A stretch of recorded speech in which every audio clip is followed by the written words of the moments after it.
Hello, everyone. Welcome back. I hope wherever you are right now, you're warm. I hope the day is behind you, the noise of it, the weight of it, the 1,000 small demands it made on you, and that you've found a few hours that are yours. Tonight, we're going to go a very long way back. Further back than kings, further back than written language, further back than farming and cities and all the accumulated things we tend to call civilization.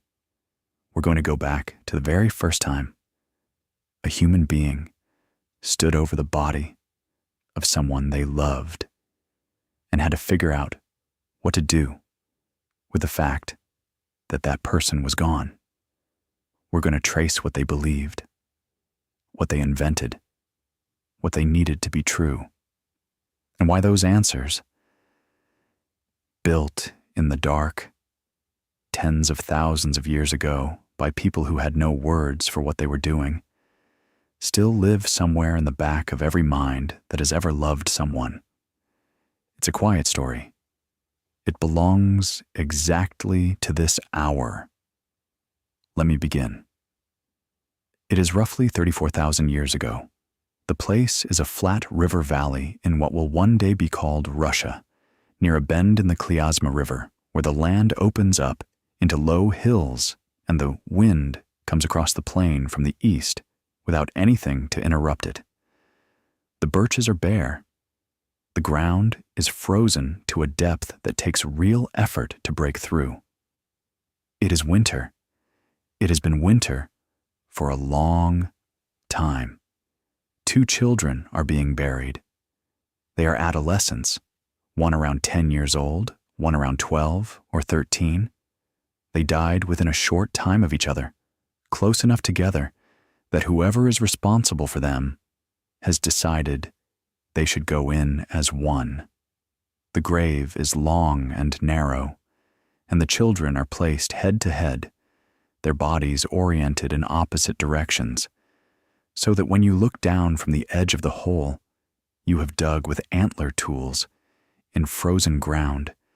They look like a single figure pointing simultaneously toward 2 different horizons. What you notice first, standing at that edge, is the color. The children are covered in red, ochre, ground iron-rich mineral pigment, mixed fine and applied until their hair, their skin, and the soil immediately around them are saturated with it. Red as blood, red as the thing in a living body that a dead body no longer contains. The color has been pressed into them deliberately, completely, as if to return something that was taken. Then you notice the beads, thousands of them, carved from mammoth ivory, each one no larger than a thumbnail, each one requiring somewhere between 45 minutes and an hour to produce from a raw material, drilling the hole, shaping the bead, smoothing the surface. The researchers who will eventually excavate this site, which will come to be known as Sungir, will count them. They will arrive at approximately 10,000 beads distributed across the 2 burials. 10,000 beads. That is 10,000 hours of labor, conservative estimate, dedicated to objects whose only purpose was to clothe 2 people for a journey they were taking without their community. You do not spend 10,000 hours on something you believe is simply ending. Beside the children, 2 spears, polished to a smoothness that serves no practical hunting purpose, straightened from curved mammoth ivory through a process of soaking and controlled heat and slow pressure, a technique requiring knowledge and patience and multiple attempts. The spears are longer than the children are tall. They were made to be buried. Everything here was made to be buried. Nobody living can tell us what these children meant to the people who buried them. Nobody can tell us what words, if any, were said over this grave, or whether anyone wept, or whether the weeping felt like enough, or how long the people who loved them stayed at the edge of that hole in the frozen ground before the cold forced them away. But we know what the survivors did. We know what they made. We know how long it took. And we know that the whole project, the ochre, the beads, the spears, the careful arrangement of two small bodies in frozen ground, implies a destination. Implies that where these children were going, they would need things. Tonight, we're going to talk about what early humans actually believed about death. Not the pharaohs, not the pyramids, not what the first organized religions eventually codified in texts that have survived. I mean, before all of that.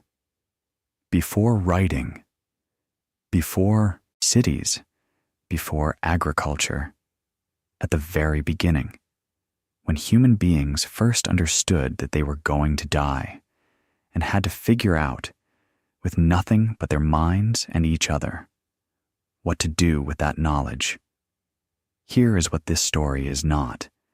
It is not the story of ancient Egypt, though Egypt will appear in it before we're done.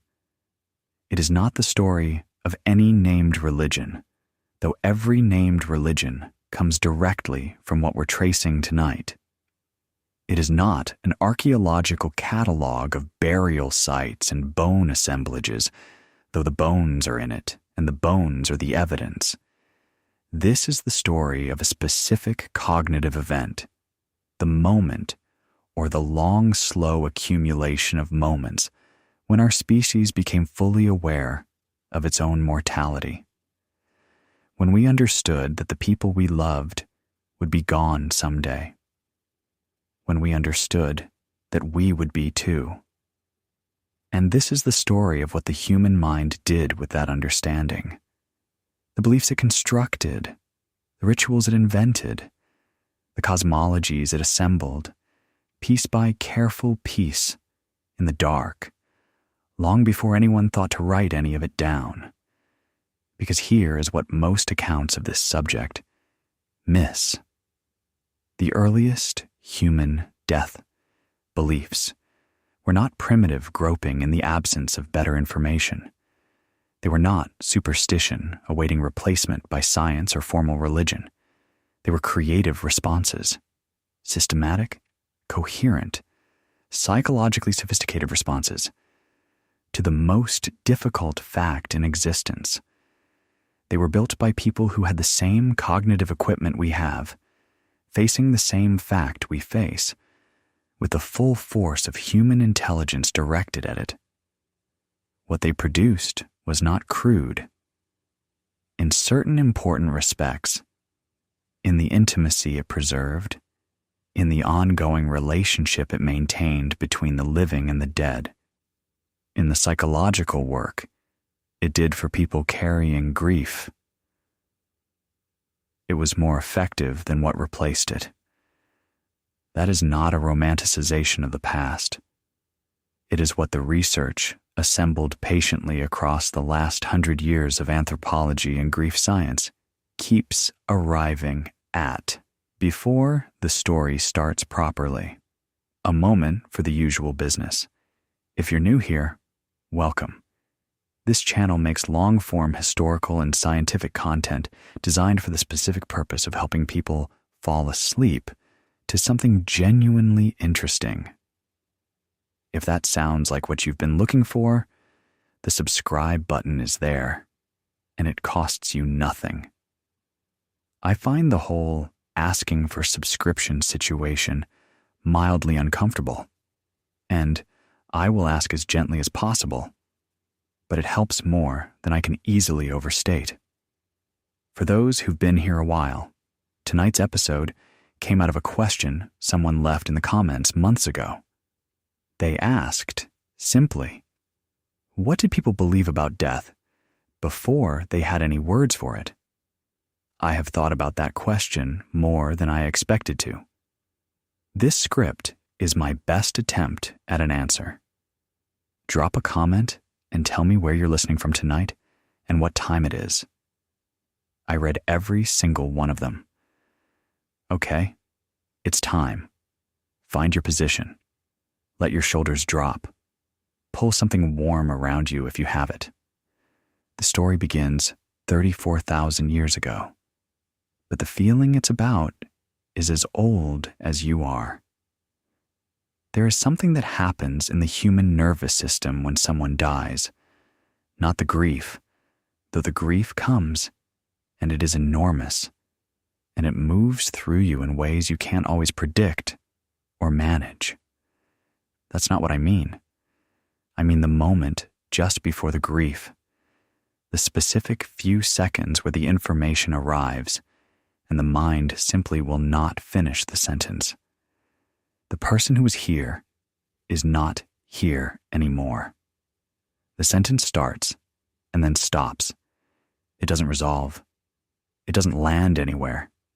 It just sits there, vibrating at a frequency nothing in your experience has prepared you for, and your mind keeps cycling back to test it again, the way your tongue finds the gap where a tooth used to be. Not possible. Check again. Still true. Every human being who has ever lived has had some version of this moment. Every single one. What is extraordinary, what becomes extraordinary the longer you sit with it, is that we are the only species for whom this moment extends beyond the immediate. Other animals respond to death when it is present in front of them. We carry it at all times as a kind of permanent background knowledge. We lie awake at 3 a.m, not because we are grieving a specific person, but because we have done the arithmetic, quietly, without meaning to. Everything ends.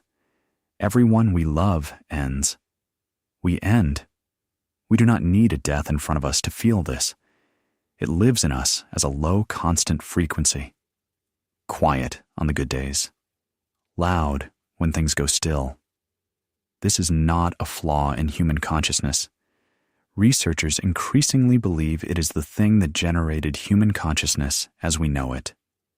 The awareness of death, specifically and uniquely, our own mortality, understood in advance, carried as a permanent cognitive companion, may be what pressured our minds into becoming minds at all, into developing the capacity for abstract thought, for symbolic representation, for imagining things that do not yet exist and things that no longer do. The death awareness came first. The culture that emerged in response to it came second. And the first thing that culture did, the absolute first creative act we have material evidence for in our species, was reach for something to put on the other side of death. Not blankness, not silence. Something, a place, a continuation, a reason why. That reaching is what we are going to trace tonight. You can close your eyes if you want to. Picture this. You are somewhere in North Africa, or the Levant, the eastern Mediterranean coast, roughly 100,000 years ago. The landscape around you is greener than you'd expect, crossed by rivers that no longer exist in those places, tracked by animals whose descendants you would recognize. You are part of a group of perhaps 30 or 40 people who have moved together across the same territory your whole life. You know everyone in this group, completely, not abstractly. You know their breathing, in the dark, the particular rhythm of how they walk, the sound they make when they're working through a problem. You have shared food with all of them for as long as you can remember. And today, someone you have known your entire life stopped moving. They are lying on the ground, and you know the difference between sleeping and this. Their weight has shifted in a way you cannot name. They are not in the body the way they always were. And you need to understand, with the only mind you have, what happened to the part of them that was not the body, where the part that knew your name went. That question is where tonight's story begins. To understand what early humans believed about death, you first have to understand what early human life actually was. Not the cartoon, not people in animal skins hitting things with clubs. The real texture of it. Because the beliefs that emerged from that world are rooted in it completely, and they make far more sense once you understand the conditions they were designed to address. For most of human prehistory, for something like 200,000 years before the first cities appeared, people lived in small, mobile bands. Hunter-gatherer groups that moved with the seasons, following food sources, managing territories that overlapped with neighboring groups in ways that required constant negotiation and relationship maintenance. The average band size was probably somewhere between 20 and 50 individuals for day-to-day life, with larger seasonal aggregations of several hundred people coming together at particular times of year, for communal hunts, for ceremony, for the kind of pair bonding and information exchange that keeps a small, isolated population genetically and culturally viable. Anthropologist Robin Dunbar, working in the 1990s on the relationship between brain size and social complexity across primates, proposed that the human neocortex evolved specifically to manage social relationships at a scale of roughly 150 people. This has come to be called Dunbar's number, and it maps almost precisely onto the scale of the social networks these early communities maintained. The people you knew well enough to have a real relationship with, to trust, to call upon in a crisis. Think carefully about what that means for death. You knew every person you were ever likely to know. Your entire human world fit inside a number you could count.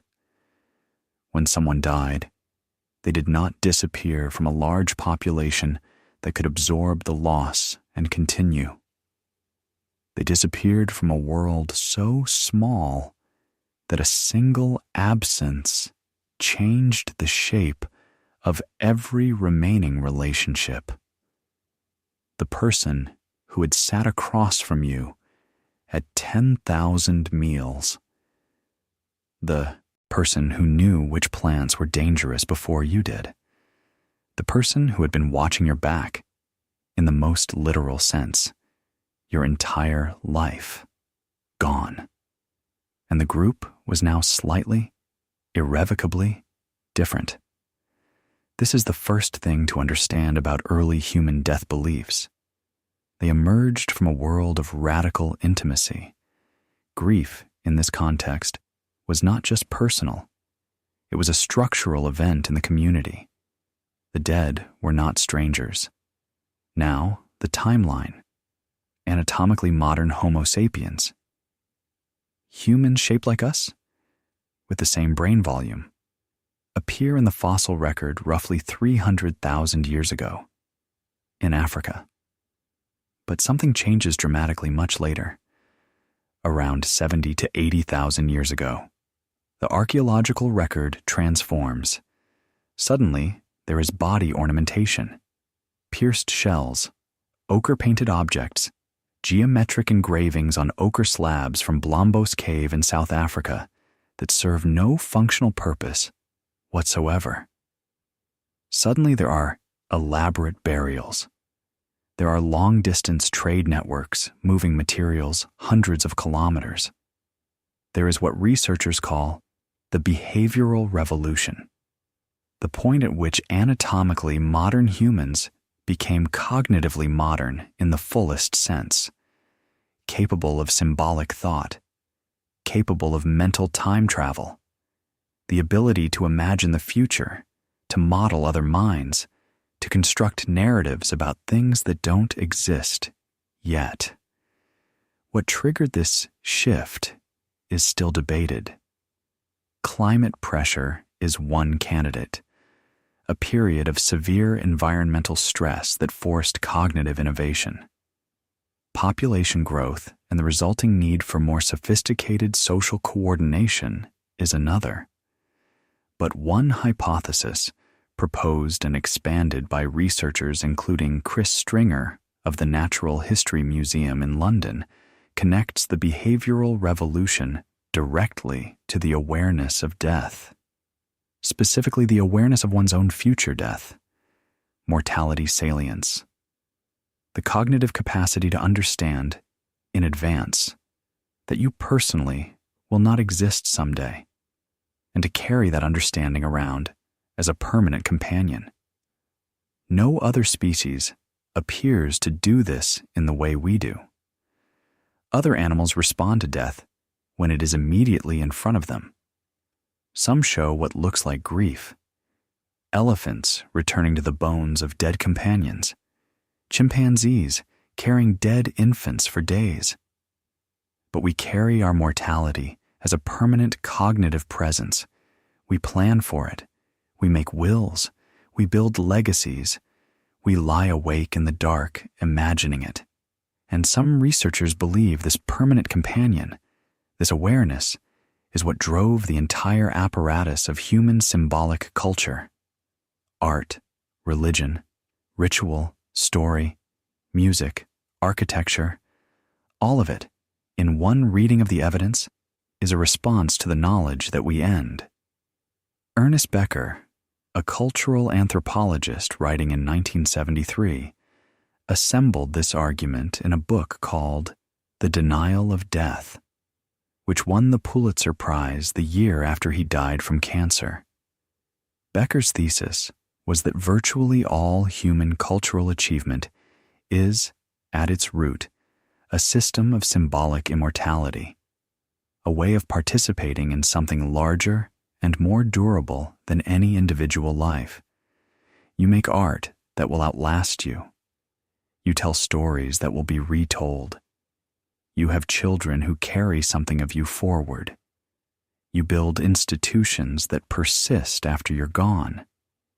You adopt a religion that places your individual death within a larger narrative of meaning. All of it, Becker argued, is the same impulse, the desire to matter beyond your own ending. The anthropological record doesn't confirm Becker's thesis completely. Reality is always more complicated than any single framework, but it rhymes with it. The first things our species made that weren't directly about immediate survival were connected, again and again, to the dead. Before we get to Homo sapiens burials, there is something even more unsettling to consider. In 2013, a team of cavers working in the Rising Star cave system in South Africa, navigating a passage so narrow that only the smallest framed researchers could enter it, found themselves in a chamber that no one had ever reached before. On the floor of that chamber, bones. Human bones, or nearly human bones. The species they belonged to, eventually named Homo naledi, was a small-brained hominin quite distinct from modern humans. Not our direct ancestor. A cousin of a kind on a branch of the human family that we had not previously known existed. The chamber was deep in the cave system, accessible only through that punishing squeeze, far from any natural light, far from any resources. There was no evidence that Homo naledi had been brought there by predators or washed in by water. The simplest explanation, argued the excavating team, led by paleoanthropologist Lee Berger, was that the bodies had been deliberately deposited there, that Homo naledi, a species with a brain roughly a third the size of ours, had been intentionally placing its dead in a specific, inaccessible, underground location. If Berger's interpretation is correct, and it remains contested because a claim of this magnitude requires extraordinary evidence, then intentional treatment of the dead predates our own species by hundreds of thousands of years. The impulse may be older than modern human cognition. It may be something that exists at the root of the broader hominin lineage, not a uniquely sapiens development. The reaching may have started even earlier than we thought. The evidence for intentional burial in early Homo sapiens goes back at least 100,000 years, to Kafse Cave in northern Israel. There, archaeologists excavating through the 1930s and more systematically through the 1990s found the remains of at least 15 individuals, men, women, and children, interred with red ochre applied to their bodies, and in several cases accompanied by objects that served no practical purpose in the grave.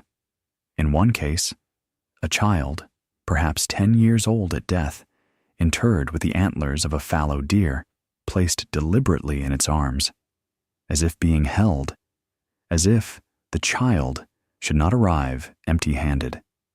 Red ochre appears in burial contexts at site after site, across this entire period and beyond, in Africa, in the Levant, eventually across Europe as our species expanded.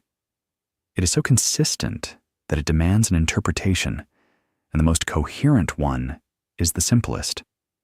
Ochre is the color of blood, of life force, of the animating vitality that a living person has and a dead person no longer does. Applying ochre to a dead body may have been a way of giving that vitality back, symbolically, of saying, take this with you. Take the color of life into whatever comes next. You are 22 years old. Your mother has just died. She was the person who knew, stored in her memory across decades of movement through this landscape, where water could be found in the dry season. She knew which animal trails led to the good hunting grounds 3 days east. She knew the plants that reduced fever and the ones that caused it. She carried, in her mind, a significant portion of your group's accumulated survival knowledge that took her a lifetime to acquire, and that cannot be transmitted to any of you in the time it takes for a body to grow cold. She also knew the names of the dead, the people who had gone before her, her parents, their parents, the ones she had seen buried, the ones she had heard stories about from people who were themselves now gone. She was the memory of the memory, and that is also gone now. She knew your name first. She knew it before you did. That knowledge is now somewhere else. She is somewhere else. And the group has to figure out how to go on being the group without her. What do? You do what the human mind does at the boundary of what it can comprehend. You make something. You put something in her hands that she might need. You paint her with the color of life, and you arrange her body carefully in a position that has meaning. Not randomly, not simply wherever she fell. You mark the place. You come back to the place. And you believe, because you must believe, because the alternative is a blankness that has no floor, that the part of her that knew your name is somewhere specific, somewhere different from here, but not nowhere. That is not superstition. That is the first act of the human imagination, confronting the hardest thing it will ever face. The actual content of what early humans believed about death, the specific shape of those beliefs, is something we can only partially reconstruct. They left no written records. What they left is a pattern in the material record of the world. Graves, grave goods, ochre, specific positioning of bodies, the presence or absence of particular objects. And alongside that material record, we have something else. The extensive ethnographic literature on modern and recent hunter-gatherer societies, the Hadza of Tanzania, the Kung San of the Kalahari, the Andaman Islanders, the Aboriginal Australians, the indigenous peoples of the subarctic, of the Amazon basin, of the high Andes. These communities, studied by anthropologists since the 19th century, have maintained belief systems that, for all their regional variety, share a core set of features so consistent across such vast geographical and temporal distances that researchers treat that consistency as significant, as evidence of something that is not merely cultural accident, but structured human response to the same problem. The most widespread and ancient of those belief systems is animism. Animism is the belief that living beings, and in many traditions, rocks, rivers, particular trees, particular weather, particular places, possess spirits, not metaphorical spirits, actual, individual, persistent presences that exist independently of the physical matter they inhabit, and that do not simply cease when that matter stops functioning. The British anthropologist Edward Tylor coined the term in 1871, deriving it from the Latin anima, breath, soul. But the belief system itself is incalculably older than any word for it. Tylor, working within the intellectual framework of Victorian evolutionary thinking, characterized animism as the earliest and most primitive form of religion, the first rung on a ladder ascending toward monotheism. We know now that this framing was wrong. Wrong in its hierarchy, wrong in its condescension, wrong in what it implied about the people who held these beliefs. But Tylor was not wrong that animism is old. It appears to be one of the foundational structures through which the human mind organizes the experience of being alive in a world where other things are also alive, and where some of those things stop being alive, and where the question of what that means is unavoidable. In an animist framework, death does not terminate the spirit. It releases it. The body stops, and the person, the essential, named, individual being, moves into a different mode of existence. The question that early human death beliefs devoted most of their creative energy to answering was the question of where. And the answers, again, show a remarkable consistency across cultures separated by thousands of miles and tens of thousands of years. First, the dead do not immediately go far.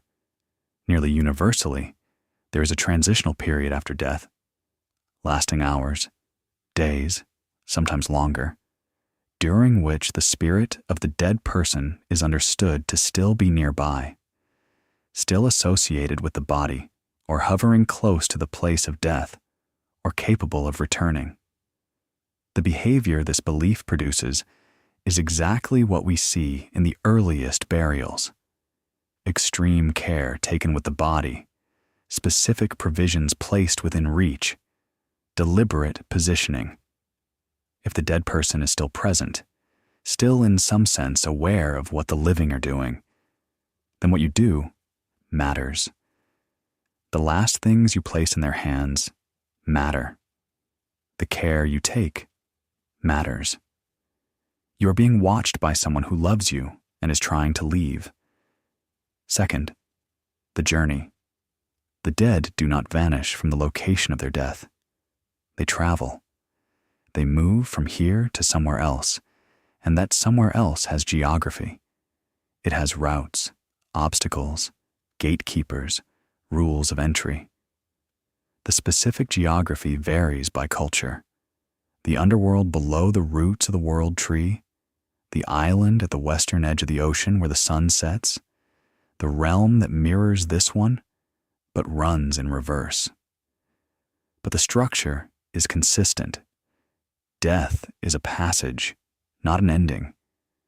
It has a destination that can be named and a route that can be mapped. And crucially, it can be prepared for.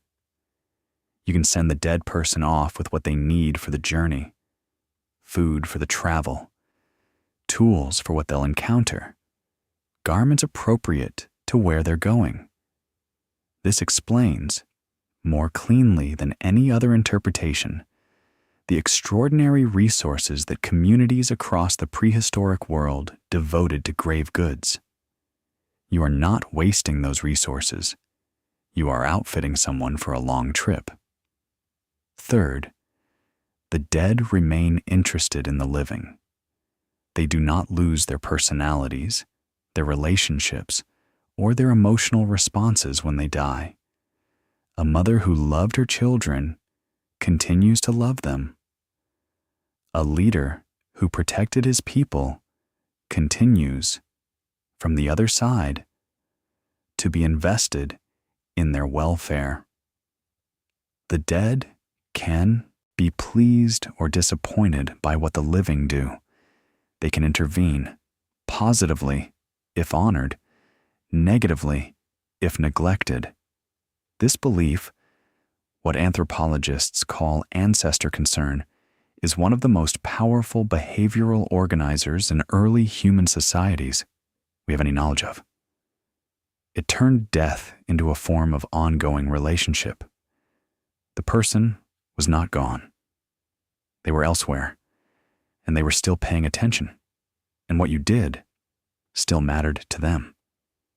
This third feature, the persistent interest of the dead, does something that the first two features alone cannot do. The nearby, then traveling belief gives grief a shape it can follow. The journey belief gives grief a project. Provision the traveler, wish them well, mark the passage. But the ongoing interest of the dead gives grief a permanence that is not only sorrow, it gives you something to do forever. Not just at the moment of death, not just through the mourning period, but always. In the way you treat the ground where someone rests, in the offerings you bring, in the decisions you make, that you feel certain someone who loved you is still watching. The dead continue to require your attention, and requiring attention, they continue to be present in your life. The relationship does not terminate, it transforms. Now stand back and look at what these three beliefs accomplish together.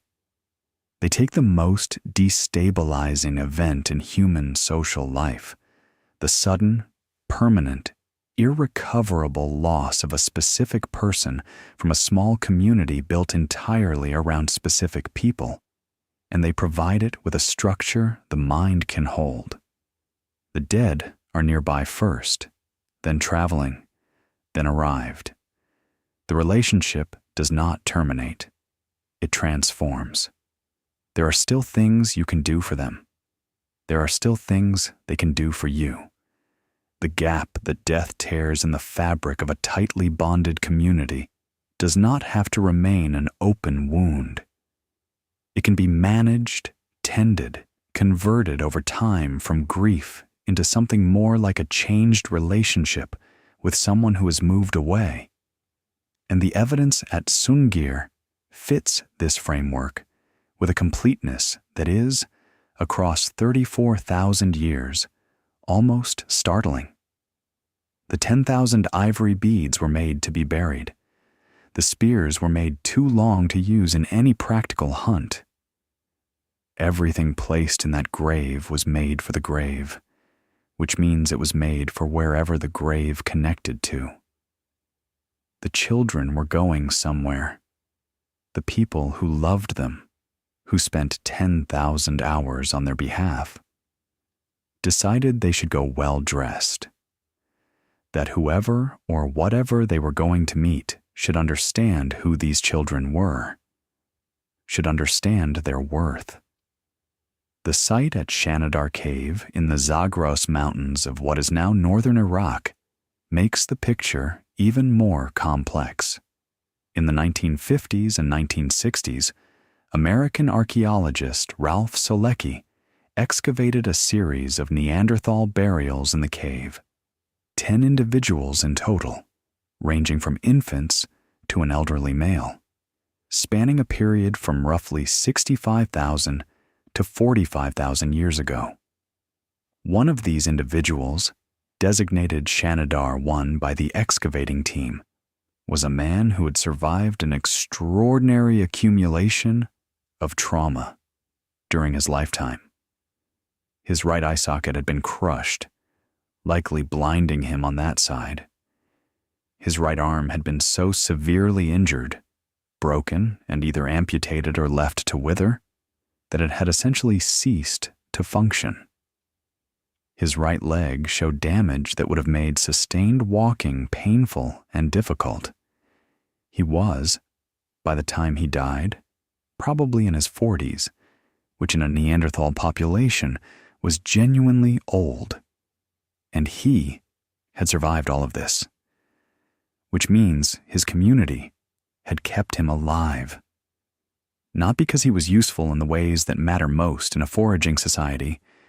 He couldn't hunt, probably couldn't run, couldn't contribute in the ways that contribute most to group survival. He was kept alive because of something else, because his life had value beyond utility, because someone chose, repeatedly and over years, to share food with him that he could not procure for himself. Whatever the Neanderthals of Shanidar Cave believed about death, they believed something about the value of a human life that is not purely practical. That is itself a kind of theology. There is one more detail from the broader Neanderthal record worth holding before we leave them. At Krapina in Croatia, excavated in the early 20th century by Dragutin Gorjanović Kramberger, archaeologists found the remains of more than 80 Neanderthal individuals, a remarkable concentration in a single site. Many of the bones show evidence of having been defleshed and processed after death in ways that are still actively debated.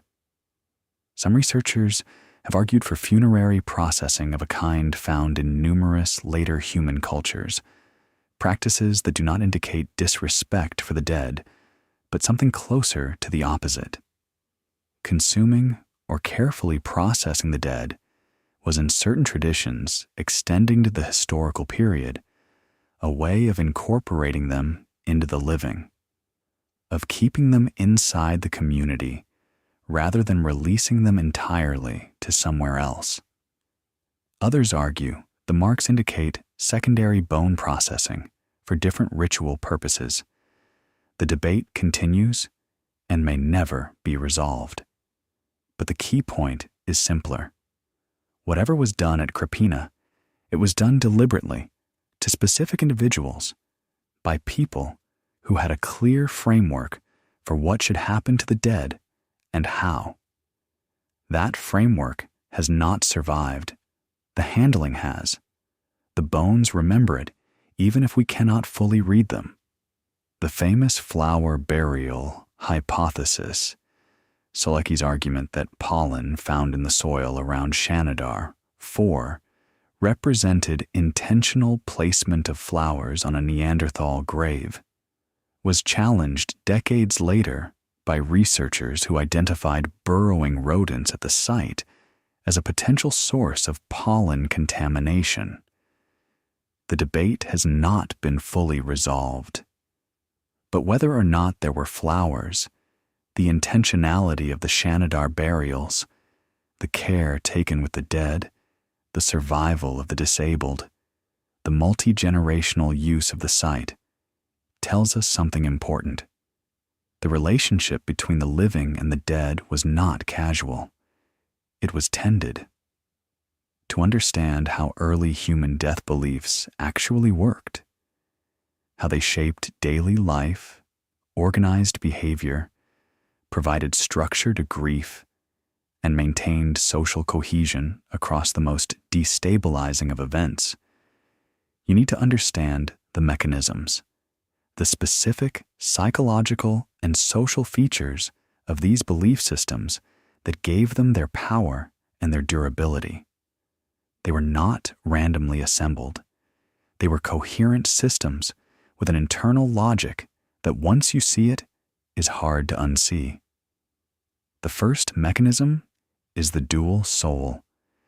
You know the experience, in ordinary waking life, of feeling like your sense of self is not identical to your body.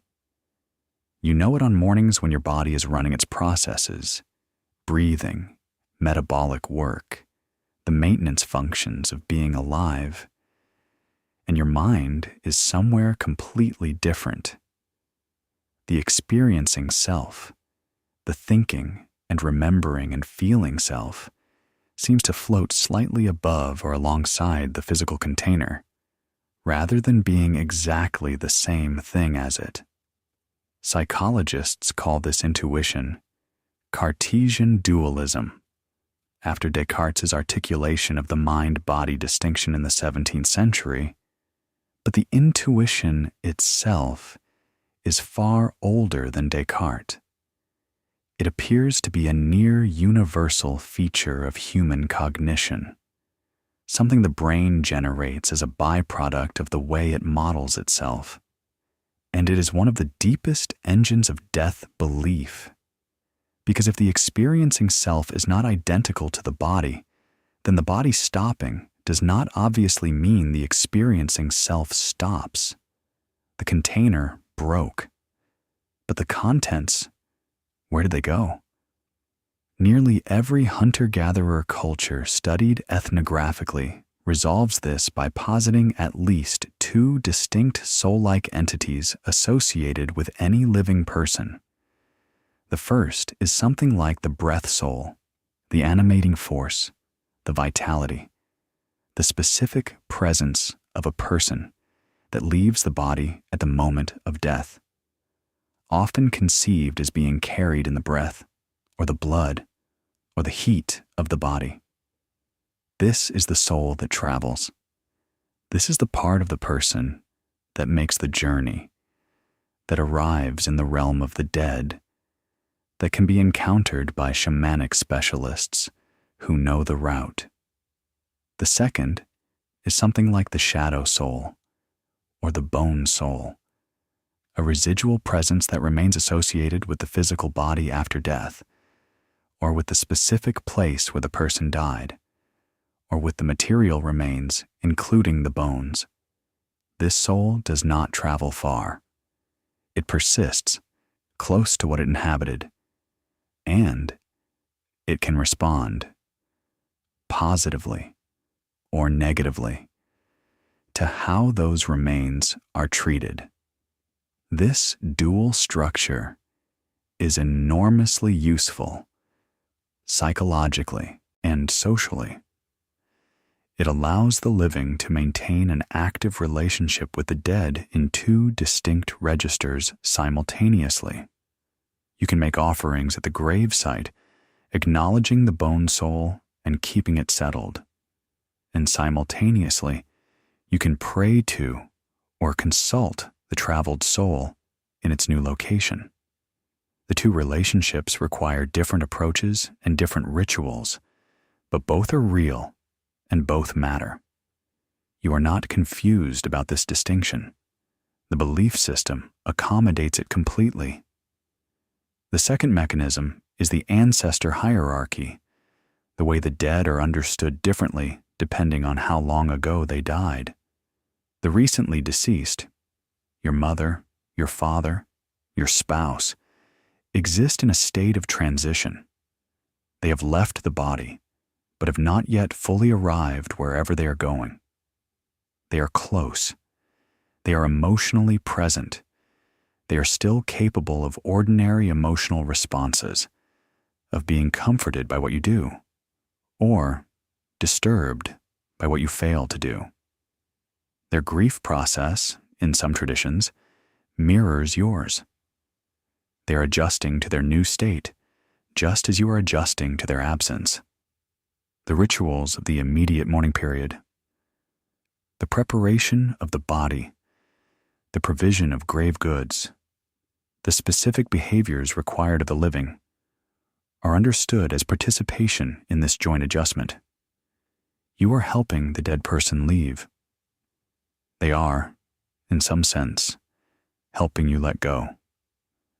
The long dead are different in quality. The grandparent you never met, the great-grandparent who died before your parents were born, these have fully arrived. They have consolidated into something more powerful and less individual than recent dead. They have become part of the ancestral foundation of the lineage, a collective protective force, available to be invoked rather than grieved, a resource rather than a wound. The emotional texture of the relationship with the long dead is reverence, not sorrow. You do not weep for your great-great-grandmother. You call on her. You ask her to watch the children. You thank her for the land. This hierarchy means that death, over generational time, converts loss into resource. The person you are burying today, with such grief and such effort, will be, in 2 generations, a named protector. The dead accumulate as an asset. The community of the dead grows alongside the community of the living in parallel, and the 2 communities are in active, ongoing relationship. 3 nights without real sleep, and the edges of everything go soft. Decisions that normally take 5 minutes start taking an hour. The membrane between inside and outside becomes permeable. Things that belong firmly in the mind start to feel like they might be outside the mind, and things outside the mind, sounds, shadows, the way a particular light falls, seem to carry meaning they shouldn't. You know this from your own experience, in smaller doses. You know the slightly dreamlike quality of exhaustion. Now, imagine cultivating that state deliberately. Imagine a social role that consists partly of entering that state on behalf of your community, navigating it, and returning with information from the territory it makes accessible. This is the shaman, or the spirit keeper, or the medicine person, or the bone caller. The specific title varies by culture, but the function is consistent across the ethnographic record of every inhabited continent. The specialist of the dead. The person whose training and ongoing practice consists of maintaining a more permeable relationship with the spirit world than ordinary waking consciousness allows. Achieved through fasting, through rhythmic, sustained drumming, through extended sleeplessness, through plant medicines where the local pharmacopoeia makes them available, through initiation experiences that are deliberately disorienting and often physically demanding. The shaman could travel, not literally, but in the sense that mattered to the community. They could enter the territory of the dead and navigate it according to rules that the community understood and shared. They could locate a recently deceased person and report back on their condition and their needs. They could carry messages from the living to the dead and bring responses back. They could negotiate with ancestral spirits on behalf of the community, seeking protection, seeking knowledge of where the animals had gone, seeking explanation for illness or misfortune. They were, in a very practical sense, the diplomatic corps managing the relationship between the 2 communities. What needs to be said clearly, and what is sometimes lost in popular accounts of shamanism, is that these practices were not delusion. They were a social technology. Whether or not the experiences of trance states involve actual contact with actual spirits is a question that cannot be resolved by empirical means, and that is not the point. The point is that the social function of the shaman was real and was effective. The community had someone whose job it was to hold the relationship with the dead, to maintain the map of the spirit world, to ensure the ongoing negotiation between the living and the ancestral was properly managed. That function served real needs. It reduced grief's most corrosive effects. It maintained social coherence across loss. It gave people a reason to behave well toward the dead, which, because the dead were people the living had loved, also meant behaving well toward the memories and values those people had held. The mechanisms were not weakness in the people who inhabited them.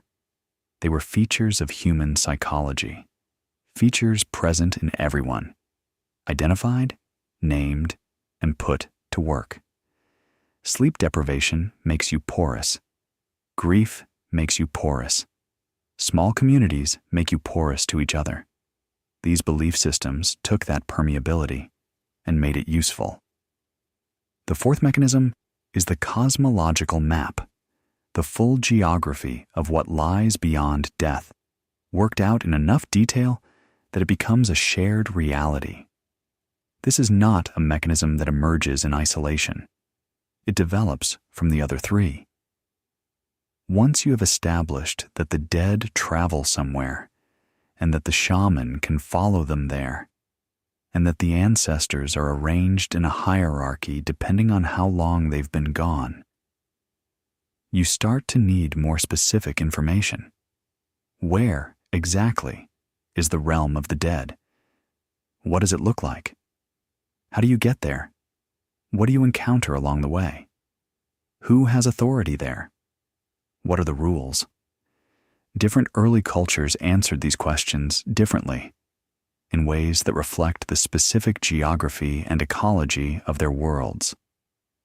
The Norse dead traveled to a cold underground realm in a world where winter dominated. Many equatorial cultures placed the realm of the dead across a wide body of water, which in landscapes crossed by major rivers was a natural geographic separator. The Aboriginal Australian dreaming places the ancestral world not spatially distant, but temporally distant. The realm of the ancestors is the past itself, always there, accessible through specific landscapes and ritual approaches. The Siberian shamanic traditions, some of the most elaborately documented, describe a three-tiered cosmos: an upper world of celestial spirits, a middle world of everyday life, and a lower world of the dead arranged in levels based on the nature of the death and the life that preceded it. What these maps share is their specificity. They are not vague assertions that something exists beyond death. They are detailed accounts of a world that can be navigated, that has terrain, inhabitants, procedures, and borders. And that specificity does real psychological work. A person who knows the geography of where their dead have gone can locate them there, can imagine them there, can direct prayer, offering, or grief in a specific direction rather than into a formless void. The map converts the unmanageable into the navigable. It gives grief an address. Between roughly 40,000 and 10,000 years ago, early human death beliefs reached what we might call their first full flowering. The hunter-gatherer world, still fully mobile, still pre-agricultural, still organized around the small band and the seasonal movement, produced its most elaborate and in many ways most extraordinary engagement with death. This is the period that gave us the cave paintings of Lascaux and Altamira, the Venus figurines found across thousands of miles of Eurasian geography, the musical instruments carved from the hollow bones of vultures, the extraordinary burials at Sungir and Dolní Věstonice, all of it from a world we tend to underestimate because it left no writing, no cities, no monuments we easily recognize, all of it from minds that were fully our own. The cave paintings deserve a moment of attention before we go further, because they almost certainly have something to do with death. The chambers deep inside the limestone mountains of southwestern France and northern Spain, where the greatest concentrations of Paleolithic painting are found, were not living spaces. There is no evidence of sustained habitation in those chambers. People went in and painted and went out. And the specific chambers chosen for the most significant work have remarkable acoustic properties, produce extraordinary echoes, reverberations that seem to come from directions you cannot locate. The cave speaking back in a voice that belongs to no one. David Lewis Williams at the University of the Witwatersrand has argued, building on decades of research into the neuropsychology of altered states and the ethnographic record of rock art in southern Africa, that the caves were places of ritual contact with what lay on the other side of the world. You went into the mountain. The mountain was the boundary. The spirits, including the dead, were in the rock itself, and the paintings were a way of touching them, of marking the boundary, of demonstrating that the barrier between the living and the dead was permeable to those who knew how to approach it. Whether Lewis Williams is precisely right about every detail of his thesis is still debated. What is not debated is that the caves were not galleries. They were not made for casual viewing. They were made for something that required going deep into the earth, into the dark, with fire, in a state that a long walk underground through progressively narrower passages would naturally alter. In the broader Upper Paleolithic world during this period, the dead were not elsewhere. They were part of the daily texture of life. They lived in specific locations, certain rocks, certain clearings, certain caves, that the living moved through and around with full awareness of the presences those places held. You did not pass a burial site without acknowledgement. You did not enter the territory of a known ancestral presence without performing whatever recognition was appropriate. The dead were neighbors, consulted before long journeys, thanked after successful hunts, addressed when decisions needed to be made. A woman whose name is gone from history, but whose bones remain at Dolní Věstonice in the Czech Republic, buried approximately 28,000 years ago, tells us something about how death was handled at the height of this world. She was interred with two other individuals, all three in a single grave, arranged in a configuration deliberate enough that the excavating archaeologists, revisiting the site under Ian Tattersall in more recent decades, have spent considerable time analyzing the relationships implied by the positioning. The central figure, skeletal analysis, suggests a female, probably in her early 30s, shows evidence of significant developmental abnormality affecting her bone structure throughout her life. She was in chronic pain. She was almost certainly not able to contribute to food procurement in the usual way. She survived anyway. She survived into an age in a mobile foraging society where survival was earned daily, And she survived not because she earned it by utility, but because someone chose to extend it to her. On either side of her in the burial, two other individuals, probably male, positioned in specific orientations relative to her body. One facing her, one facing away, red ochre covering the entire burial. Above the grave, evidence of a fire that burned over them. Not a cooking fire, not a warming fire, a fire with a specific ritual purpose built over 3 people who were being given particular attention in their going. We have no way to know the relationships that bound these 3 people. We do not know if the love involved was romantic or familial, or something we don't have a clean category for.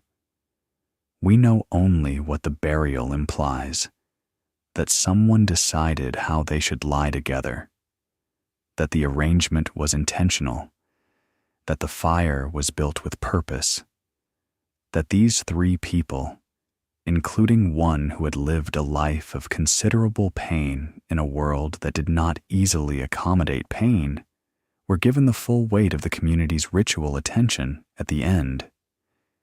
She did not go unnoticed. None of them did. Then, 11,600 years ago, at the very edge of the transition to agriculture, in a period archaeologists call the pre-pottery Neolithic, something extraordinary and still not fully explained was being built on a hilltop in southeastern Turkey, Göbekli Tepe. The site consists of multiple circular enclosures, each containing large T-shaped limestone pillars arranged in rings. The largest pillars stand more than 5 meters tall and weigh up to 16 tons each. They are carved with animals: foxes, vultures, scorpions, lions, aurochs, cranes, in relief work of genuine sophistication. There is no evidence of permanent settlement at the site. No homes, no cooking debris suggesting sustained habitation. People came here from elsewhere, did what they came to do, and left. Then came back. The people who built Göbekli Tepe were hunter-gatherers. This is confirmed by the faunal remains at the site, which show wild game rather than domesticated animals, and by the plant remains, which show wild rather than cultivated grain. According to everything we previously understood about the prerequisites for monumental construction, surplus resources, organized labor, settled population, they should not have been able to build this. And yet they built it, and maintained it, and added to it over a period of at least 1,000 years, and at some point around 10,000 years ago, deliberately buried it under tons of fill, preserving it almost perfectly for the archaeologists who would find it in the 1990s. What Göbekli Tepe was for is still actively discussed. The most widely held interpretation is that it was a ritual site, a place of gathering, ceremony, and the maintenance of relationships between different groups across a wide regional network. And a growing body of evidence points specifically toward death. The vulture imagery is significant. In the archaeology of this region and period, vultures are consistently associated with the transition of the dead, the birds that consume the flesh and carry the spirit upward. One of the carved pillars at Göbekli Tepe depicts a vulture holding what appears to be a human head.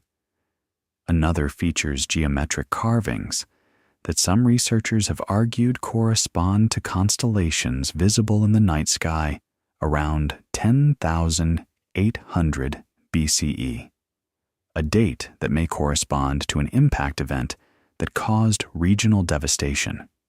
If so, Göbekli Tepe may be, in part, a monument to the dead of a catastrophe, a building-sized act of commemoration by people who had experienced mass death and needed somewhere to put what that meant. This is the moment when death goes architectural, when the relationship between the living and the dead produces structures visible for miles, capable of outlasting any individual life, designed to be returned to across generations. It is around this same period, slightly later and across a wide swath of the Levant and Anatolia, that we encounter one of the most striking practices in the entire prehistoric record, the plastered skull. At multiple Neolithic sites, Jericho, Ain Ghazal in Jordan, Kfar HaHoresh in Israel, archaeologists have found human skulls that were removed from burials, sometimes years after initial interment, and brought back into active ritual life. The skulls were coated in plaster or clay, worked and smoothed until they had the quality of a face. Not the dead person's actual face, but a new face, shaped by living hands, given the features of someone known and loved and missed. Shells were sometimes inlaid for eyes. Paint was applied. The finished objects were maintained in the homes of the living, or in communal spaces associated with the group's ancestral practice. Think about the decision involved. You buried your grandmother. You observed the full mourning process. Time passed, and the body did what bodies do. And then you went back. You carefully, respectfully, excavated the grave and removed the skull. You brought it home. You gave it new eyes, and then it sat in the corner of the room where you slept. She was not gone. She was still there. The relationship had found a new material form and was continuing. At Çatalhöyük, the Neolithic settlement in south-central Turkey, occupied from approximately 9,000 to 7,000 years ago. This impulse reached its fullest and most inhabited expression. Çatalhöyük at its height was home to perhaps 10,000 people, organized into a dense cluster of mud brick structures with no streets between them. You entered your home from a hole in the roof, and your neighbor's wall was your wall. An intimate, almost physical togetherness at the level of the living. And under the floors of those houses, the dead, not in a separate cemetery, not outside the settlement, under the sleeping platforms, under the place where the family gathered. The generations were layered in the literal soil beneath the feet of every person who woke up and went about their day.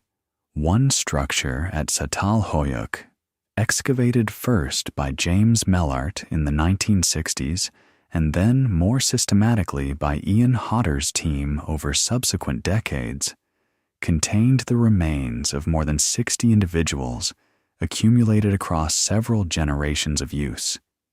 60 people in the floor of a single house. The house was the family. The dead were part of the family, and the two could not be separated. The boundary between the community of the living and the community of the dead was, in this world, quite literally, the floor. What is striking about Çatalhöyük, beyond the floor burials themselves, is the evidence of ongoing engagement with the buried dead. Some individuals were buried and then later partially exhumed, specifically the skull removed, and the skull brought into continued use in the domestic space, sometimes plastered and decorated in the fashion of the Levantine examples. In other cases, the position of later burials suggests that the community had detailed knowledge of where specific individuals were interred and organized new burials in deliberate spatial relationship to them. You were placed near someone specific, someone who mattered to you or to the family, or to the ongoing narrative of who lived in this house. The house had a genealogy that was recorded not in writing. Writing was still 5,000 years away, but in the arrangement of bones beneath the floor.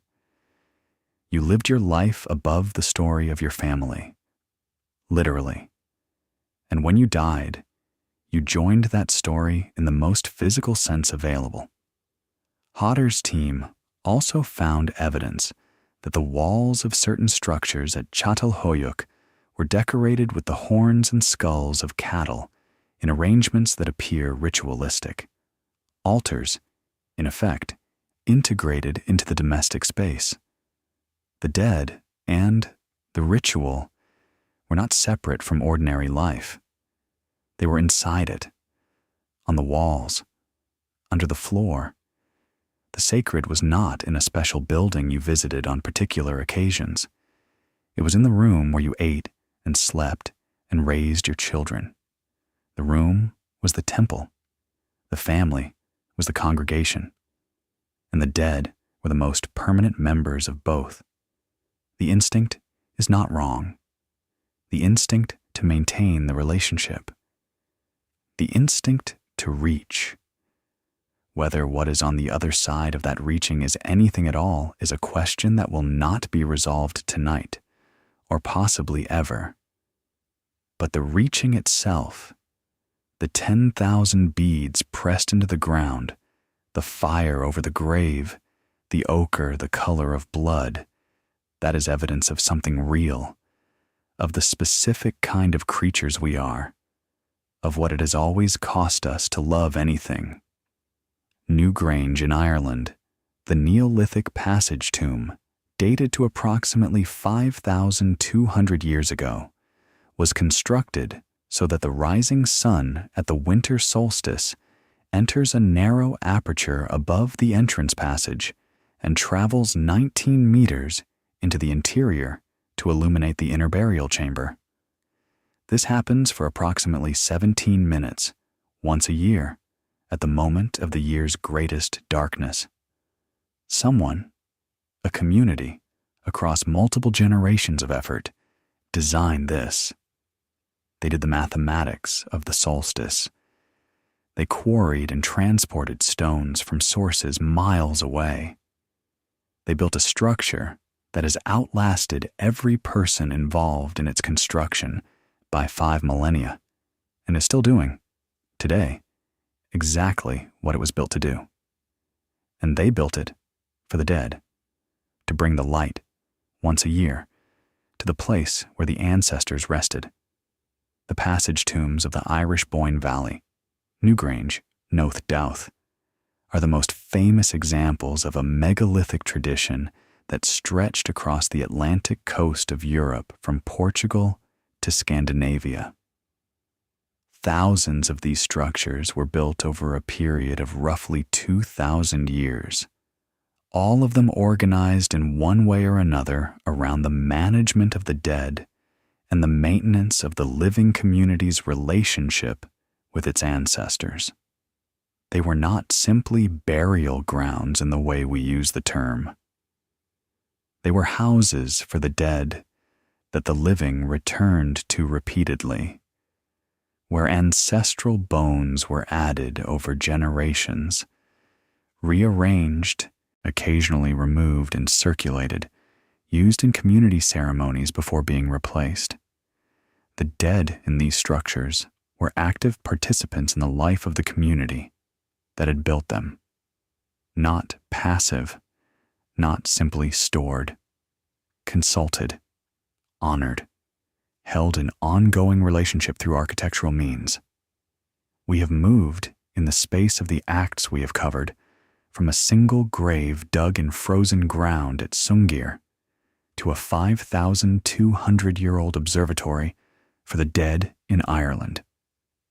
The line between them is direct. The impulse is the same. Only the scale and the resources have changed. Something shifted, gradually and then with increasing speed, beginning around 10,000 years ago. We started farming. The domestication of plants and animals The Neolithic Revolution, as archaeologists call it, is one of the genuine pivot points in human history. Over a period of several thousand years, beginning independently in multiple locations across the globe, hunter-gatherer communities made a transition to settled agriculture. The reasons for this transition are still debated. Population pressure, climate change at the end of the last glacial maximum, cultural innovation that made cultivation possible, some combination of all of these. The consequences are better documented. More food, eventually. Surplus that enabled specialization. Trade networks that grew. Villages that became towns. Towns that became cities. The entire apparatus of civilization, which has its roots in grain. But the agricultural revolution did something else. It changed the relationship between the living and the dead in ways that were quiet, incremental, and profound. And that set the direction of human death beliefs for the next 10,000 years. The problem was the land itself. When you are a mobile forager, land is not property in the way we understand property. You use land. You have territories and seasonal ranges and routes that your group has moved along for generations. But the concept of permanent, individual ownership of a specific plot of ground is essentially incompatible with a lifestyle organized around movement. The ancestors are not tied to one place because neither are you. They are distributed through the landscape, presences in particular rocks, rivers, valleys, places you pass through on your seasonal round. A geography of spirits matching a geography of movement. When you settle, everything changes. Now there is a field. The field has been cleared, which took tremendous effort. The field has been planted, which took the best of your stored seed. The field is what feeds your children. And the question of who that field belongs to, who has the right to it this season, next season, in the generation after yours, becomes the central political question of settled life in a way it never was before. The dead became useful in a new register. If your grandfather cleared this field and his father cleared the field before him, and the bones of both of them are in the ground of this farm, then you belong here. You can demonstrate it. The ancestors are the deed to the land. Their presence in the ground beneath your house is evidence, material, physical, demonstrable evidence that this place is your family's place and no one else's. And this means that the relationship with the dead acquires a political dimension it had never had in a forager world. The dead are not just loved ones you are maintaining a living relationship with. They are legal arguments. They are title holders. Their presence is cited in disputes about territory and inheritance and the rights of succession. This shift from death beliefs organized around love, grief, and cosmological navigation to death beliefs organized around lineage, land, and power is among the most significant transformations in human cultural history. And it happened so gradually across so many generations that no individual who lived through it could have perceived it as a transformation. It just was how things were now. It just was how the dead worked. The material record shows this shift clearly over time. In Upper Paleolithic burials, the Sungir children, the Dolny Vestanets woman, the long sequence of careful interments at Kafze, the distribution of grave goods across the population is relatively equal. Not perfectly equal. Some individuals clearly receive more elaborate treatment. But people of different ages, sexes, apparent social roles, and apparent physical ability receive care at death. The disabled, the elderly, the very young, all of them given attention. The belief appears to be that every person matters at death, that every person is going somewhere, that every person's journey is worth provisioning. In the Neolithic, and especially in the Bronze Age that follows it, the picture changes dramatically. The inequality in burial treatment becomes one of the most prominent features of the archaeological record. Some graves are enormous, underground chambers with corbelled stone roofs and multiple chambers filled with metal objects, pottery, weapons, food, and sometimes the remains of individuals who appear to have been sacrificed to accompany the dead person on their journey. Most graves are tiny and bare. A small number of individuals receive treatment so elaborate and resource-intensive that it dwarfs the entire output of what their communities could probably afford. The vast majority receive a shallow pit, and if archaeology is lucky, a pottery sherd or two. The kind of afterlife you get has started to depend explicitly on who you were in this life. The great get the better journey. The common get the ground. The people who inhabited the transitional period between these two worlds, the ordinary farmers of early agricultural communities, did not experience this shift purely as loss. The new system had its own coherence, its own emotional power. The ancestors buried under the floor of the family house, their bones in the same soil as the roots of the family's grain, were a source of genuine connection and genuine meaning. The great dead, interred in the long barrow on the hill above the village, were a source of collective identity. Your lineage goes back to that hill. Those bones belong to your people. That monument is evidence that you were here before anyone who might dispute it. The arrival of formal religious specialists, priests who knew the correct procedures for managing the dead on behalf of the community, provided structure and clarity in a social world that was becoming rapidly more complex.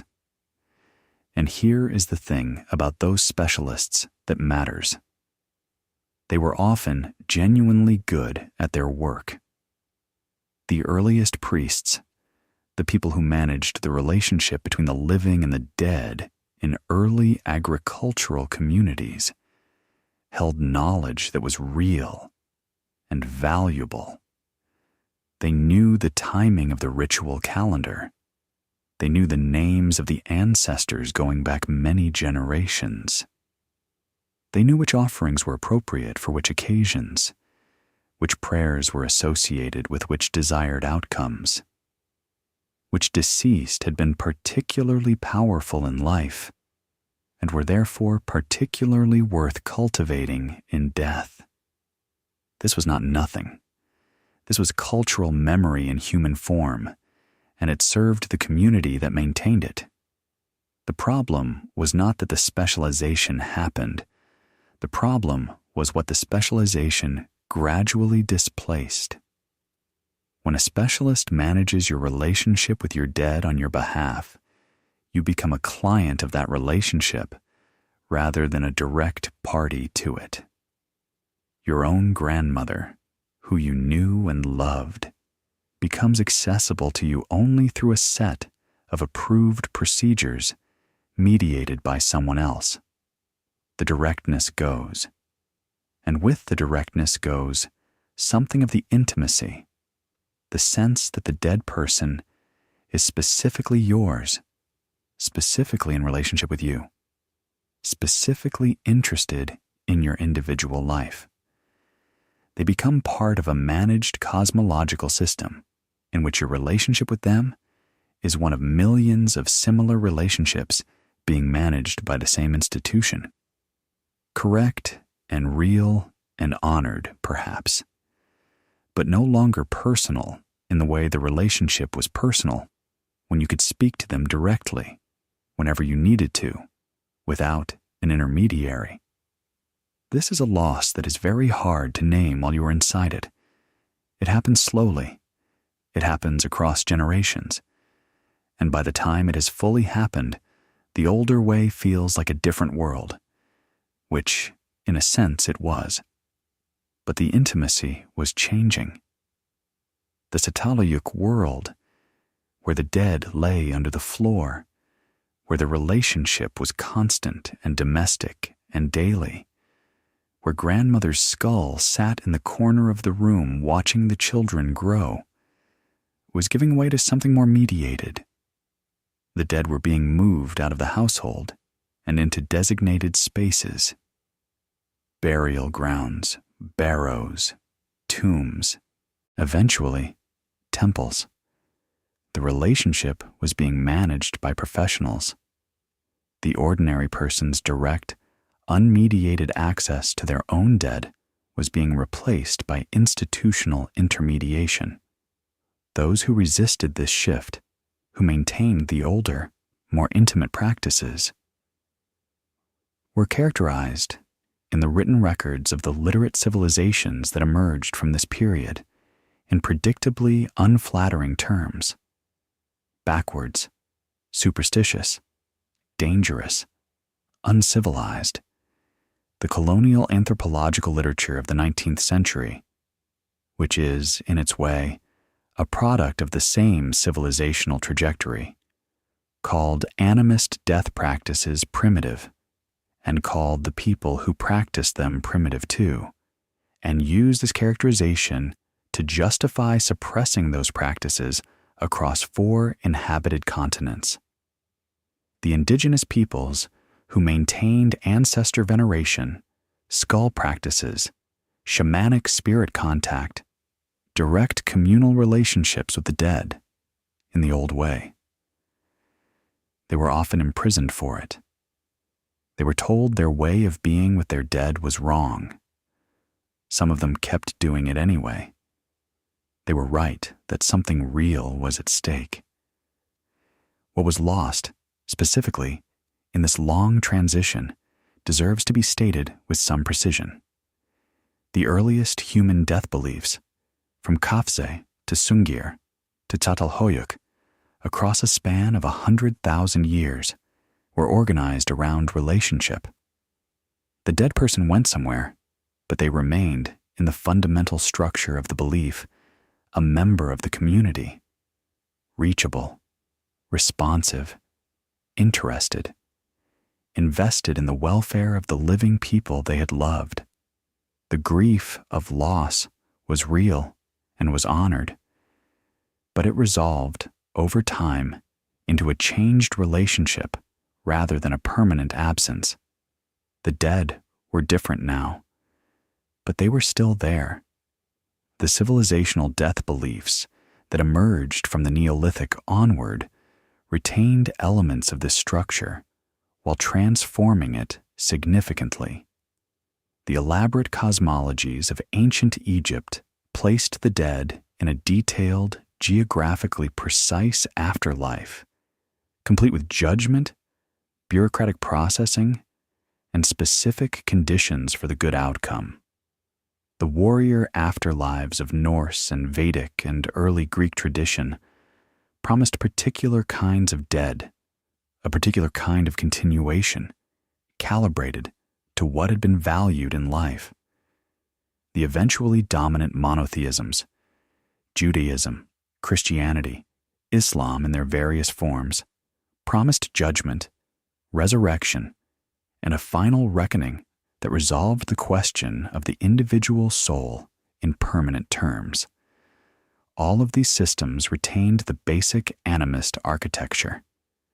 Death is not an ending. The soul continues. The destination matters. The life you lived shapes what comes next. But the relationship between the living and the dead had been restructured. The dead, in these systems, were increasingly subjects of divine authority rather than members of an ongoing community. They were judged. They were assigned. They were placed within a divine account of things that was larger than any human community's relationship with them. And the living's access to the dead was mediated through doctrine, through clergy, through approved channels of prayer and liturgy. You could not simply go to your grandmother directly anymore. You could pray for her through the proper forms and trust that the appropriate authority would receive the message. There is a reason for this mediation, and it is not only about power. Large-scale, settled societies cannot manage the dead the way small, intimate bands can. When you have 10,000 people in a settlement, you cannot have every dead person's skull on every family shelf. You cannot have every household managing its own shamanically accessed relationship with its specific ancestors. The complexity becomes unmanageable.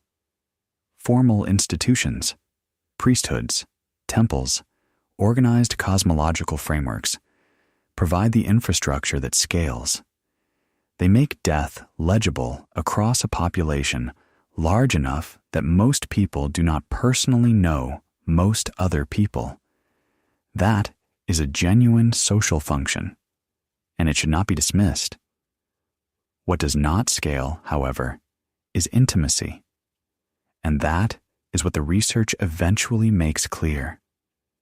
And in the secular worldview that emerged from the Enlightenment and now dominates much of the developed world, even formal religious mediation has, for many people, attenuated further. The dead, in a fully secular framework, are simply gone. There is nothing on the other side. There is no journey, no continuing relationship, no ancestor council. The person who loved you is biologically dead, and what that means, taken fully seriously, is that they no longer exist in any form that can be addressed. This is, practically speaking, a very hard position to inhabit all the way down. Most people who hold it intellectually do not hold it at the level of experience. They still find themselves speaking to the dead, still feel the presence of people who are gone in specific rooms, specific moments, specific objects that seem to carry something more than mere matter, still dream of the dead in ways that feel less like neural processing and more like visits, still find themselves pulled toward graves, toward the physical location of the bones, needing to mark the anniversary of someone's passing, even decades after. These impulses are not embarrassments or failures of rationality. They are evidence that the oldest psychological architecture is still running underneath whatever intellectual framework we have built above it. The creature that needed to maintain the relationship with the dead has not been reasoned out of existence. It has simply been told, by the dominant culture of the last several centuries, that what it feels is not real, and so it feels it quietly, sometimes with confusion, often alone. Terror management theory, developed over 4 decades of empirical research by social psychologists Jeff Greenberg, Sheldon Solomon, and Tom Pyszczynski, building on Ernest Becker's foundational framework, has produced one of the most consistent findings in experimental psychology. When mortality is made salient, when death is made present to the conscious mind, human behavior becomes measurably more defensive, more tribal, more hostile to difference, and more rigid in cultural belief. People cling harder to the things that make them feel significant.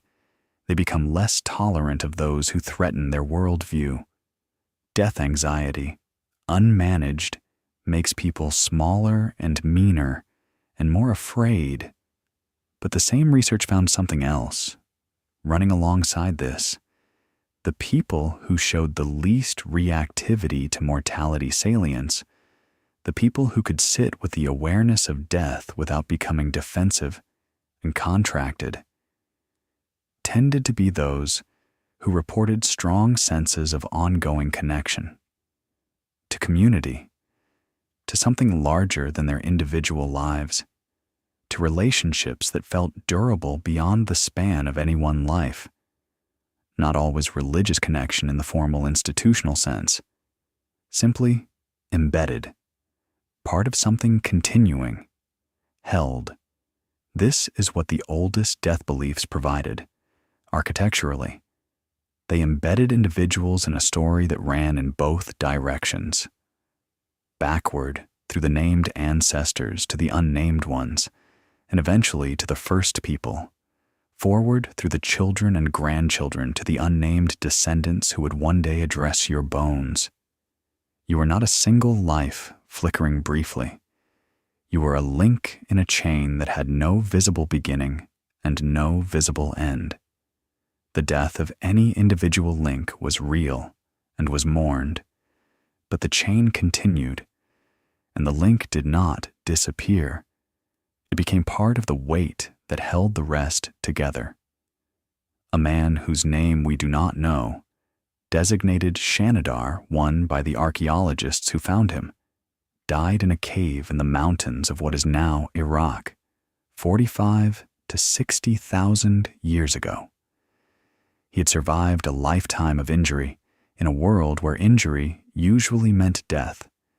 He died, eventually, as everyone does, and the people who had kept him alive buried him with the full attention that his community gave the dead. He went into the ground in a place that was already a place of the dead, a site used for burial across multiple generations. He joined the accumulation. He became part of the cave's community of departed, in a location his descendants would return to, would recognize as meaningful, would understand as a place where the boundary between the living and the dead was particularly thin. He was not forgotten. None of them were in that world. The forgetting came later, when the communities got too large to carry their dead by name. The story closed on certain things, on the floor burials, eventually, on the skull in the corner of the room, on the direct, unmediated, daily relationship between the living and the specific dead. Those practices did not vanish entirely. They survive in various forms in various cultures around the world, in Dia de los Muertos altars and ancestor shrines, and the specific grief of people who talk to the dead because they cannot stop, because something in them knows the conversation is not over. But as the dominant framework of human civilization, the intimate model of death ended. The managed, institutionalized, mediated model replaced it. And the loss was real, even if the people who lived through the transition never had the vantage point to see it whole. The formal study of early human death beliefs is a relatively recent academic project, and it has been shaped, in ways worth acknowledging, by the biases of its origins. The foundational 19th century anthropologists who first built systematic frameworks for understanding death across cultures, Edward Tyler, James George Fraser, Lucien Levy-Bruhl, did so within an evolutionary model of culture that placed Western civilization at the apex and arranged every other human practice in a hierarchy below it. Animism was the earliest, most primitive form of religion. Polytheism was a step up. Monotheism was the destination. The death beliefs of hunter-gatherer societies were understood as approximations of something that the progress of civilization had eventually gotten right. Survivals, Tyler's term, remnant behaviors that persisted because culture evolves slowly, not because they served ongoing functions. This framework was not merely intellectually mistaken, it was instrumentalized. Colonial administrations across 4 inhabited continents, in Australia, in the Americas, in Africa, in the Pacific, used the characterization of indigenous death practices as primitive and superstitious to justify their active suppression. Ancestor veneration ceremonies were outlawed. Burial practices that had been continuous for thousands of years were criminalized. Shamanic practitioners were imprisoned. The argument was civilizational. These people needed to be brought into the modern world, and the modern world did not do things this way. The cost to the communities involved, in cultural continuity, in grief management, in the specific psychological resources that these practices provided, was not calculated. It was not considered. What changed in the 20th century, slowly and incompletely, was the recognition that the earliest death beliefs were not failed attempts at something better. Bronislaw Malinowski, working in the Trobriand Islands in the 1910s and publishing his findings in the 1920s, reframed the entire question. The function of death ritual, he argued, was not primarily to explain death metaphysically. It was to enable the community to survive it, to manage grief in ways that maintained social cohesion, to provide individuals with a framework within which the loss of someone central could be processed and eventually metabolized into a changed but ongoing relationship. The ritual worked. The belief worked. The work it did was real. This insight has been extended in ways Malinowski could not have anticipated by the field of grief research that developed through the late 20th century. The psychiatrist Colin Murray Parks, studying bereavement across multiple decades of clinical work, observed something that has been confirmed in subsequent research. The people who struggled most acutely in the years following a significant loss were often those who had no framework within which to continue the relationship with the dead person. No ritual, no designated space, no community practice for holding the connection. They were left with an absence that had no form, and grief without a structure to move through tends to either collapse inward or refuse to move at all.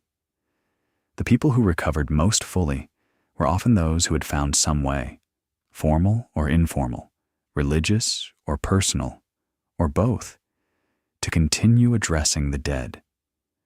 Not to pretend the person was alive, to accept the death fully while maintaining the relationship in its transformed form. The psychologist Klaas, Silverman, and Nickman's research on what they termed continuing bonds, published in 1996, and substantially reorienting the clinical field of grief therapy, found that what had previously been characterized as pathological grief, the refusal to let go, was in many cases not pathological at all. People who maintained an ongoing internal relationship with the dead, who talked to them, felt their presence, consulted them in moments of decision, often showed better long-term functioning than those who, following the dominant model of grief as a process of progressive detachment, worked to sever the bond. Continuing the relationship was not failure to grieve. In many cases, it was the most effective form of grieving there was. The oldest death beliefs knew this. They built their entire architecture around it. The relationship transforms. It does not end. Philippe Ariès, the French historian, spent decades tracing the history of death in Western Europe and published his findings across several major works between the 1960s and 1980s. His argument was striking. The modern, developed West had become, over the course of 3 or 4 centuries of progressive medicalization and institutionalization, the most death-denying civilization in the historical record.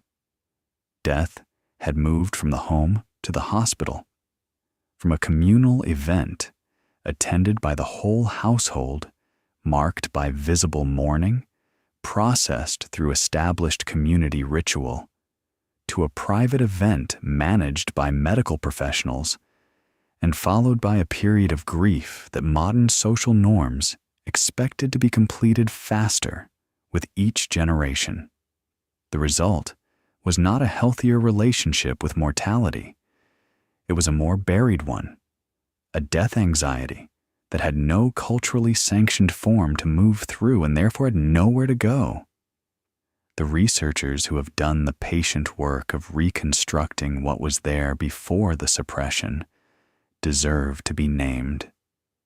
David Lewis Williams at the University of the Witwatersrand, whose decades of work on the neuroscience of altered states and its relationship to Paleolithic art produced a fundamental revision of how we understand Upper Paleolithic ritual.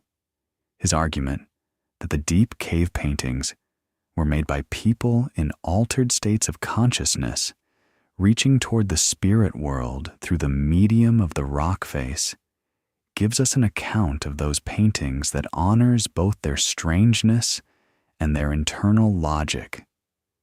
Ian Tattersall at the American Museum of Natural History, whose synthesis of the cognitive revolution and its relationship to death awareness remains among the most readable and rigorous accounts of the subject. Alain Schnapp, whose global history of tomb architecture traces the persistent human need across every culture and every era to mark and return to the places of the dead, and who argues that this need is not culturally constructed, but constitutive of human identity itself. Jacques Cauvin, the French archaeologist who spent his career on the pre-pottery Neolithic of the Levant, and argued, controversially but compellingly, that the symbolic revolution that preceded agriculture, the development of the first formal death cults and the first anthropomorphic representations of supernatural beings, was the precondition for agriculture, not its consequence. That human beings changed their minds about reality before they changed their relationship to the land, and the field archaeologists at specific sites, Ofer Bar Yosef and Bernard van der Meersch at Kafze, who documented the earliest clear burials of modern humans, and whose careful stratigraphic work established the antiquity of deliberate burial beyond reasonable doubt, Ralph Solecki at Shanidar, whose career was devoted to understanding Neanderthal death practice, and who spent decades defending an interpretation that was alternately celebrated and dismissed. Ian Hodder at Çatalhöyük, whose methodologically innovative excavations, conducted over more than 2 decades with a team drawn from across the discipline, transformed our understanding of the relationship between households, ancestors, and the construction of community identity in the Neolithic world. These researchers did not make this story. The people who ground the ochre and carved the beads made it. But the researchers found it, and found it carefully, and insisted on taking it seriously, when the easier thing would have been to fit it into frameworks that were already built. What remains unresolved is significant. We do not know what the child at Kafza, holding the antlers of a deer, was understood to be going toward. We do not know what the people who built Sungir believed would happen when those children arrived at their destination. We do not know whether the shaman's travels into the territory of the dead constituted genuine contact with something real or a neurological event that the culture organized into a coherent narrative of contact with the dead. These questions are not resolvable with the tools we have. They may not be resolvable at all. But what we do know is that the reaching was consistent. For 100,000 years, across every inhabited part of the world, in every culture we have any evidence of, human beings reached toward the dead. They arranged bodies carefully. They left provisions. They built fires. They maintained skulls. They painted the walls of mountains. They returned to the same ground across generations.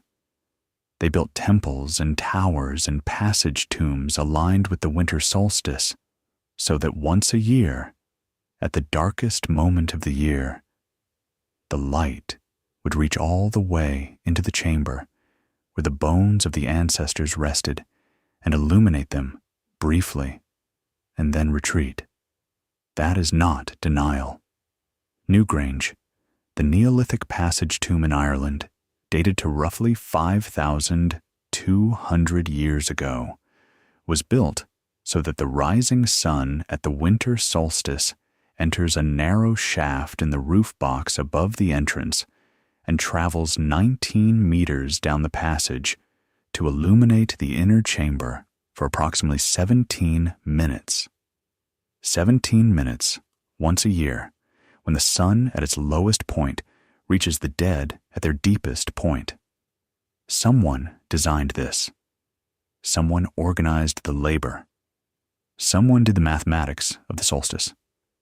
And they did it for the dead, because the dead mattered enough to build something that would outlast everyone involved and still be doing what it was built to do 5,000 years later. The instinct is not wrong. The instinct to maintain the relationship. The instinct to reach.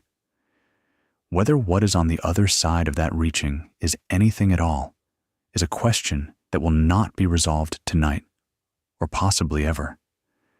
But the reaching itself, the 10,000 beads pressed into the ground, the fire over the grave, the ochre, the color of blood, that is evidence of something real, of the specific kind of creatures we are, of what it has always cost us to love anything. Come back with me to the Clyasma River Valley. It is still winter. The two children are still in the ground, their heads almost touching, their 10,000 ivory beads bright in the cold soil. The fire built above them has been going for hours, casting light on the faces of the people who made those beads, who spent those hours, who made that choice. The fire will go out before morning. In the morning, there will be things that need to be done. The world will continue in all its ordinary demands. But tonight, someone is watching the fire. Someone who knew both children's names before the children knew them. And whatever they believe about where those children have gone, the specific geography of that belief, the route and the arrival and the condition of the spirits now departed, they are here, at this edge, watching the fire. They were not different from you. They were people who woke up in the morning and immediately began thinking about the people they loved. People who recognized faces in firelight and knew what each expression meant. People who felt the specific dread of watching someone they loved suffer and being unable to stop it. People who experienced the hours before sleep as the time when the thoughts you've been managing all day finally get loose. People who lay in the dark and did the arithmetic.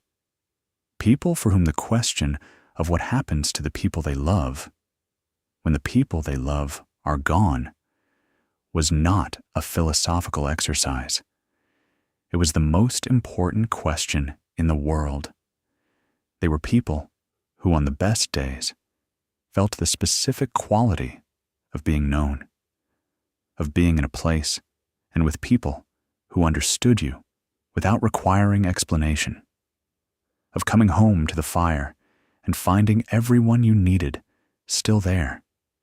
And they were people who knew, with the part of the mind that can't be argued with, that this condition of being known was temporary, that one day it would change, that someone around this fire would be somewhere else, and the fire would be the same fire, and they would be gone from it. They made something with that knowledge, not because they had the answer, but because the human mind cannot carry an unanswered question of that magnitude without building something to put it in. The ochre was that. The beads were that. The fire was that. The deliberate placement of two children, head to head, in a grave, dug through frozen ground with antler tools, was that. The question is still the same question. The ground is still frozen. The people who love you are still the people who love you. Here is what the evidence from 100,000 years of human burial tells us, stripped of interpretation. We have never been able to treat the dead as simply absent. Not anywhere. Not in any culture we have found. Not once, in the entire span of human existence, have people consistently behaved as if the person they loved was simply gone. They have always done something. Arranged the body, left an object, said something over the ground, returned to the ground later, spoken to the air where the person used to be, built something, planted something, named a child for someone who was already gone. This might be wishful thinking. It might be a cognitive limitation, the mind's refusal to process the full weight of permanent absence. Or it might be something else. It might be that the oldest thing in us knows something that our current frameworks of explanation have not yet found the language for. That the reaching is not delusion, but orientation. That what the 10,000 beads were aimed at was something real. You don't have to decide tonight. The question is old enough to wait. So wherever you are right now, whatever room, whatever bed, whatever level of quiet you've managed to find, let the question be with you as you drift. Not the answer, just the reaching, the way it never stopped, the way it won't stop with you. The two children at Sungir are still in the Russian ground. Their beads are in a museum in Vladimir. Their names are gone. But the people who loved them spent 10,000 hours on their behalf. And that love is still here, somehow, in the fact that we know the story at all. You are at the end of a very long line of people who could not stop caring about the dead. That is not a small thing to be. Sleep well.